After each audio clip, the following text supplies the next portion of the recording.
what I did, tinago ko po asawa ko. So, wanted siya. Di ba? Kasi lawyer ako eh.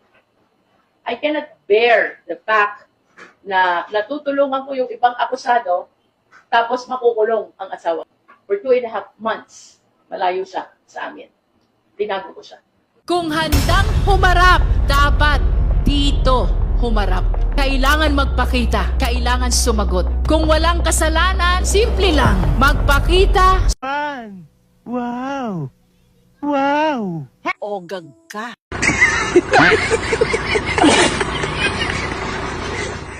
Guys, pakinggan niyo si Claire kung nasa tamang pag-iisip pa ba ang babaeng ito. Akalain mo, Manila ang lumubog sa baha pero ang Davao City ang binanggit na lubog sa baha.